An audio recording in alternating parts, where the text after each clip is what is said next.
बिस्मिल्लाहिर्रहमानिर्रहीम। अस्सलाम वालेकुम डियर स्टूडेंट्स।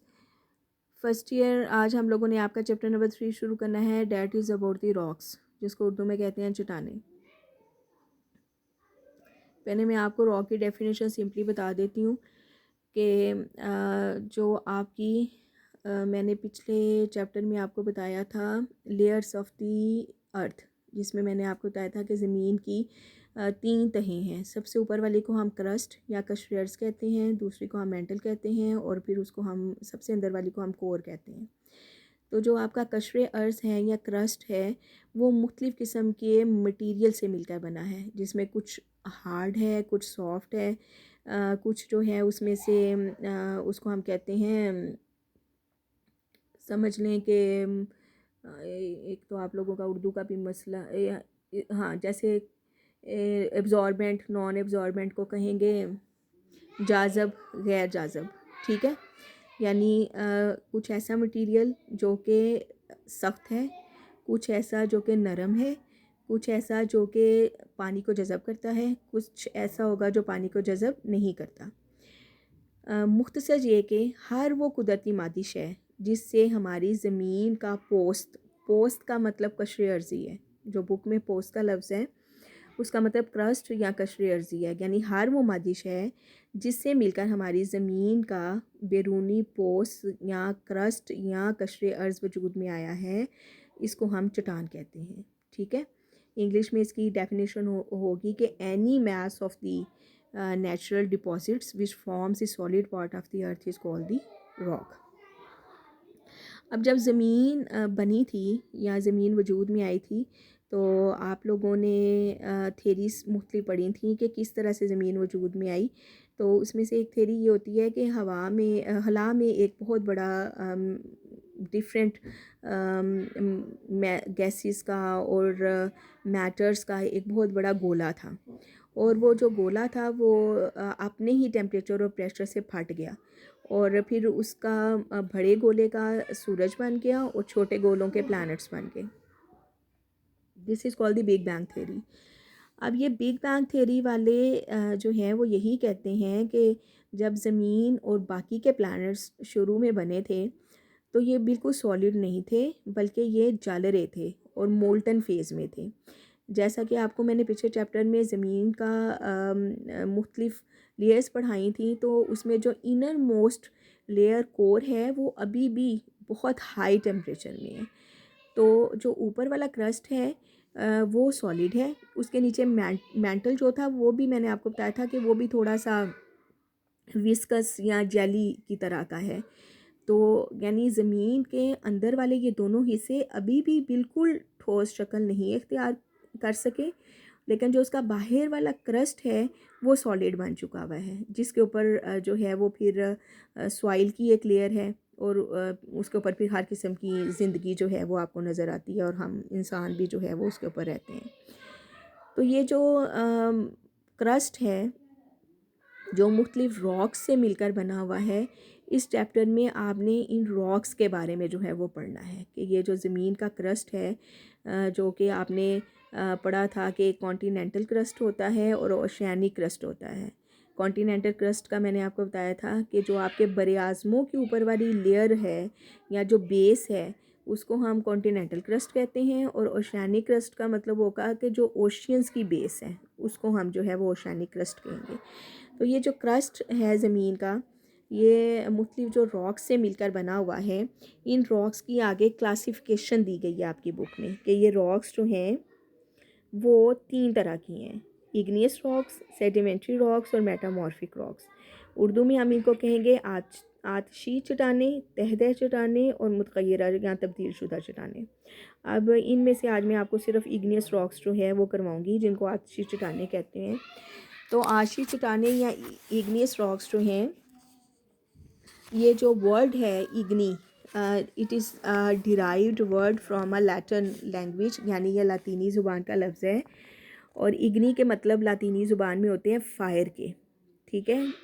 तो आतशी चट्टानें जो हैं, क्योंकि ये ज़मीन के अंदर मौजूद हाई टेम्परेचर पर जो लावा है जो कि आतशी मादा होता है, उसके मुंजमद होने पर या उस आशी मादे के मुंजमद होकर चट्टानी शक्ल इख्तियार करने पर ये चट्टानें बनी हैं, तो उस पिघले हुए लावे या मादे के नाम पर इसको जो है वो फिर आशी चट्टान जो है वो कहा जाता है। There is given a classification in your book on page number 35. See this. I focused on that page 35. इसके ऊपर जो आपकी इग्नियस रॉक्स हैं उसकी मज़ीद क्लासिफिकेशन जो है वो दी गई है कि ये दो तरह से इसको सब डिविजन्स इसकी दो तरह से बनाई हुई हैं कि आशी चट्टानें जो हैं उनकी दो तकसीम हैं। एक है बिलिहाज बनावट और एक है बिलिहाज कीमियाई तरकीब। बिलिहाज बनावट का मतलब होता है कि वो किस तरह से बनी, मार से वजूद में किस किस प्रोसेस के ज़रिए से आई, उसको हम बिलिहाज बनावट कहेंगे। और बिलिहाज कीमियाई तरकीब का मतलब है कि वो कौन कौन से मादे से मिलकर बनी है। उसमें से कुछ एसिडिक होती हैं, कुछ बेसिक होती हैं, तो उनको फिर हम जो है वो कीमियाई तरकीब के लिहाज से कहते हैं। तो कीमियाई तरकीब के लिहाज से ये दो तरह की हैं, असासी आशी चट्टानें और तेज़ाबी आशी चट्टानें। और बनावट के लिहाज से ये तीन तरह की हैं, एक्सट्रूसिव, इंट्रूसिव और हाइपरबेसल। इंट्रूसिव को हम उर्दू में कहते हैं दाखिली आशी चट्टानें, हाइपरबेसल को हम कहते हैं शगाफी आशी चट्टानें और एक्सट्रूसिव को कहते हैं हाजी आशी चट्टानें। अब इसमें से जो हाइपरबेसल हैं उनकी मज़ीद टाइप्स हैं, जैसे सील है, डाइक है, लेपोलिथ है, लेकोलिथ है, बैथोलिथ है। These are the further types of the hyperbasal rocks, यानी शगाफी चट्टानों की ये मज़ीद इकसाम है। अब इनमें से हम वन बाय वन डिस्कस करते हैं। इसमें सबसे पहले जी आपकी बुक में है इंट्रूसिव इग्नियस रॉक्स। अब इंट्रूसिव इग्नियस रॉक्स जैसा कि उर्दू में इनका मतलब है दाखिली आशी चट्टानें। अब ये दाखिली आशी चट्टानें कब मार से वजूद में आती हैं कि मैंने आपको बताया है कि आशी चट्टान कोई भी हो, यानी बेशक वो दाखिली हो, शगाफी हो या वो जो है खारजी हो, तीनों टाइप्स वालों ने बनना लावे से ही है। और ये लावा कहाँ मौजूद है? ज़मीन के अंदरूनी हिस्से में, जिसको हम कोर कहते हैं और मेंटल कहते हैं, उसमें है। और हम रह रहे हैं क्रस्ट पे, ठीक है। तो जब ये ज़मीन के अंदर मौजूद लावा क्रस्ट पर आने से पहले ही अंदर ही कोर में या मेंटल में, क्योंकि मेंटल और कोर में भी कहीं टेम्परेचर ज़्यादा है, कहीं पर जो है वो कम है, तो बाज़ दफ़ा ये ज़मीन के अंदर मौजूद लावा ज़मीन पर आने से पहले ही कहीं कम टेम्परेचर मिलने पर मुंजमद होकर चट्टानी शक्ल इख्तियार कर जाता है, जिसको हम दाखिली आशी चट्टानें कहते हैं। यानी ज़मीन के अंदर ही अगर वो चट्टानी शक्ल इख्तियार कर जाए तो हम उसको दाखिली आशी चट्टानें कहते हैं। Plutonic rocks are the best example of the extrusive igneous rocks. Plutonic rocks is the best example of the intrusive igneous rocks. अब ये जो दाखिली आशी चट्टानें हैं जो ज़मीन के अंदर ही गहराई में ही बनी हैं, उनके मुख्तलिफ़ करैक्टरिस्टिक्स होते हैं जो आपकी बुक में दिए हुए हैं, जिसमें नंबर 1 पे लिखा हुआ है कि ये अमूमन बड़ी बड़ी कलमों की शक्ल में होते हैं। क्योंकि नीचे टेम्परेचर डिफरेंस इतना ज़्यादा नहीं होता, तो ये इनसे बनने वाली कलमें बड़ी बड़ी होती हैं। इनकी रंगत अमूमन ब्लोरी होती है। ब्लोरी का मतलब होता है ट्रांसपेरेंट, यानी जैसे वो कांचे नहीं होते भंटे, जैसे भंटों की शक्ल होती है, ट्रांसपेरेंट से होते हैं, नज़र आते हैं उनमें से, ये उस तरह की होती हैं।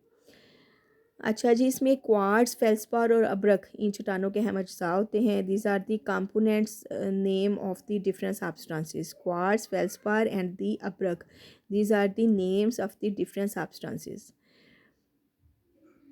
ये काफ़ी सख्त होती हैं, गैर जाज़ब होती हैं और मज़ाहम होती हैं।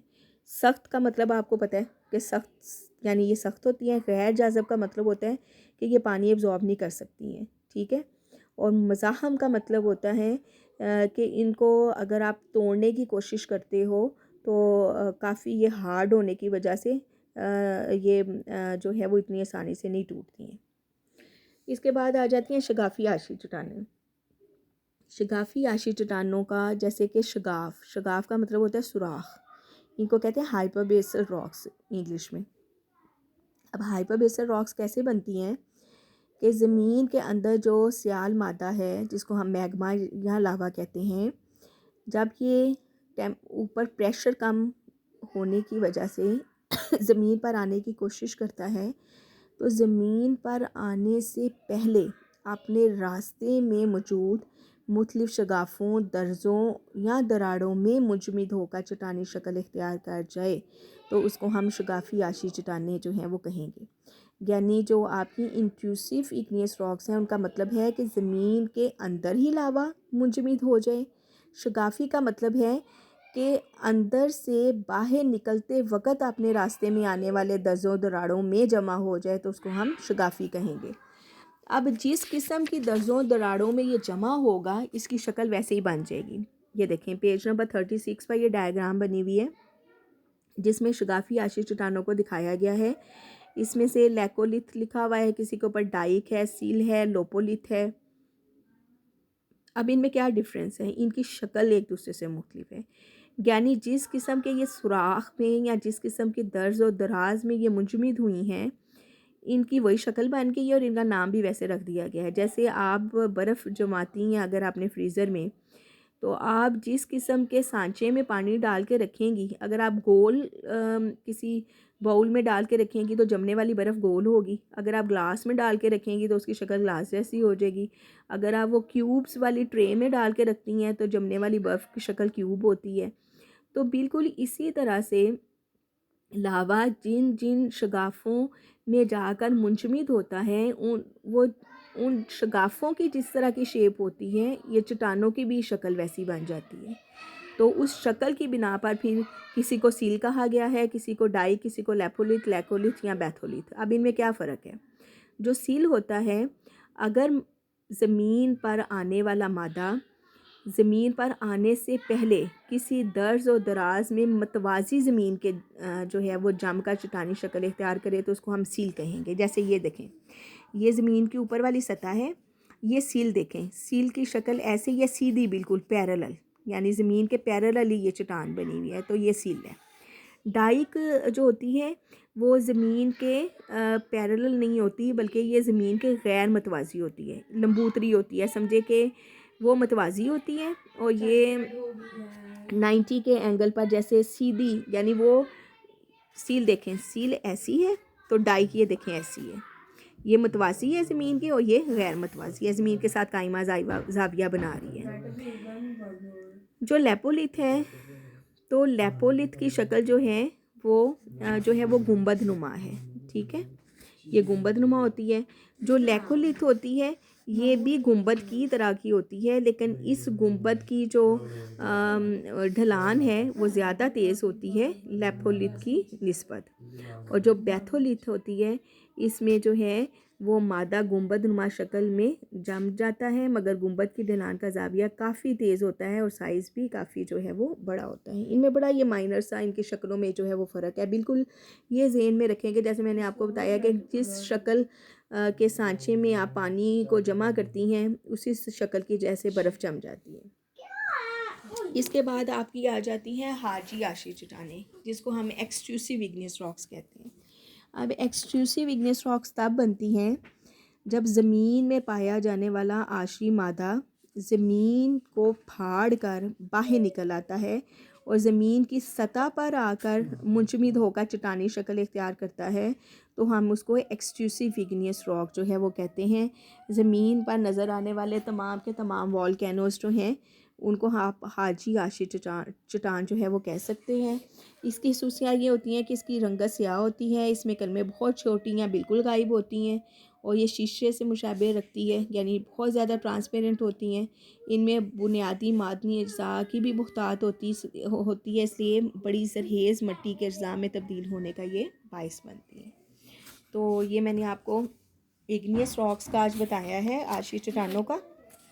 थोड़ा सा मैं रिव्यू इसका बता देती हूँ कि हर वो मादा जिससे मिलकर आपकी ज़मीन का क्रस्ट बना है उसको आप रॉक कहेंगे, ठीक है। रॉक की 3 टाइप्स हैं, इग्नियस रॉक, सेडिमेंट्री रॉक्स और मेटामॉर्फिक रॉक्स। अब आशी चट्टानें जो हैं वो आशी मादे से मिलकर बनती हैं, इसलिए हम इसको आशी चट्टान जो है वो कहते हैं। इसकी 3 टाइप्स हैं बनावट के लिहाज से, दाखिली, शगाफ़ी और हाजी। दाखिली आशी चट्टान का मतलब है कि जब ज़मीन में पाया जाने वाला लावा ज़मीन के अंदर ही मुंजमद होकर चट्टानी शक्ल इख्तियार कर जाए तो उसको हम दाखिली आशी चट्टान कहेंगे। शगाफ़ी आशी चट्टान का मतलब होगा कि ज़मीन के अंदर मौजूद लावा या मैग्मा ज़मीन पर आने से पहले रास्ते में मौजूद मुख्तलिफ़ दर्जों दराज़ों या शगाफ़ों में मुंजमद होकर चट्टानी शक्ल इख्तियार कर जाए तो उसको हम जो हैं वो शगाफ़ी आशी चट्टानें कहेंगे। और तीसरी टाइप जो हाजी है उसका मतलब है कि जब वो ज़मीन को फाड़ कर ज़मीन की सतह के ऊपर आकर मुंजमद होकर चट्टानी शक्ल इख्तियार करेगा तो उसको हम हाजी आशी चट्टान कहेंगे।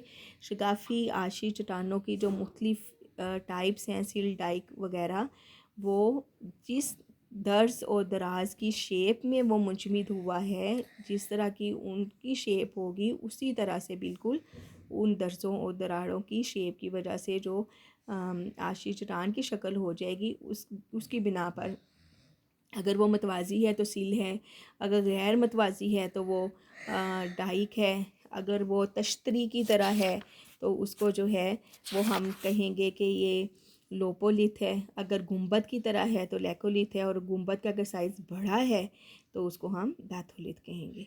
तो आज के लिए इतना ही आपको मैंने बताना था, ठीक है। इसको ध्यान से अपनी बुक से स्टडी करें, कोई प्रॉब्लम हो तो कमेंट बॉक्स में मुझसे पूछें।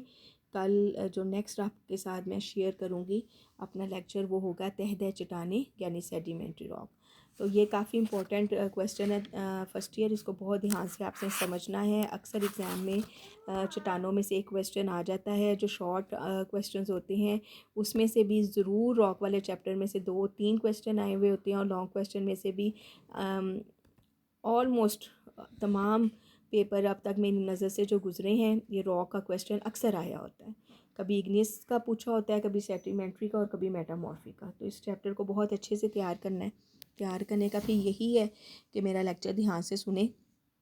जिस किस चीज़ की समझ नहीं आती मुझसे कमेंट बॉक्स में पूछें, और अपनी बुक से भी पढ़ें, और साथ में मेरा भी जो मैं जिस तरह से मैंने डिस्क्राइब किया वो भी सुनें।